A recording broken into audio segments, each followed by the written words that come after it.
స్వచ్ఛమైన ప్రేమ. ఇవాళ ప్రతి ఒక్కరూ ప్రేమ అనే పదాన్ని వాడుతున్నారు.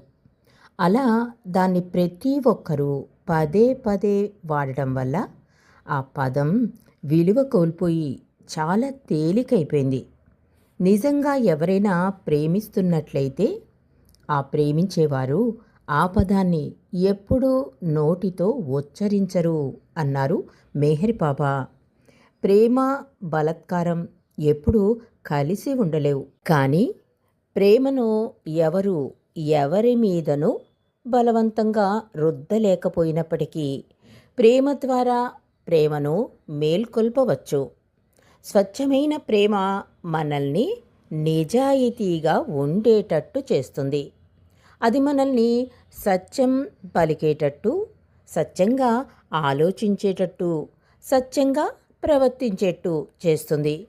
స్వచ్ఛమైన ప్రేమ మన హృదయాల్ని పరిశుద్ధపరుస్తుంది. మన జీవితాల్ని వెలుగుతో నింపుతుంది. స్వచ్ఛమైన ప్రేమ ఎక్కడ ఉంటుందో అక్కడ మతం, కులం, ఎక్కువ తక్కువ, అస్పృశ్యత, స్పృశ్యత అనే వాటికి విలువుండదు. మీలో ఎవరికైనా స్వచ్ఛమైన తేనెను ఎలా కనిపెట్టవచ్చో తెలుసా అడిగారు బాబా. చాలామంది ఆ ప్రశ్నకు సమాధానం చెప్పలేకపోయారు. బాబా తిరిగి ఇలా అన్నారు, సరే నేనే చెబుతాను. తేనె గనక స్వచ్ఛమైనది అయి ఉండి దానిమీద ఈగ వాలినట్టయితే దాని కాళ్ళు తేనెకు అతుక్కుపోవు. ఆ ఈగ కడుపు నిండా తేనె తాగి హాయిగా ఎగిరిపోతుంది.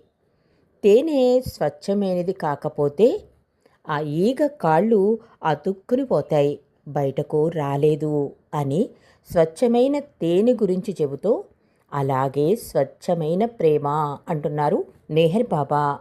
స్వచ్ఛమైన ప్రేమ స్వచ్ఛమైన తేనె లాంటిది. దాన్ని నీవు హృదయం నిండుగా అనుభవించవచ్చు, ఎలాంటి బంధనాల్లోనూ చిక్కుకోకుండా. కానీ నీ ప్రేమ స్వచ్ఛమైనది కాకపోయినప్పుడు, నీ ప్రేమ స్వార్థపూరితము, కామపూరితము అయినప్పుడు నీవు ప్రాపంచిక బంధనాల్లో చిక్కుకుంటావు అన్నారు బాబా.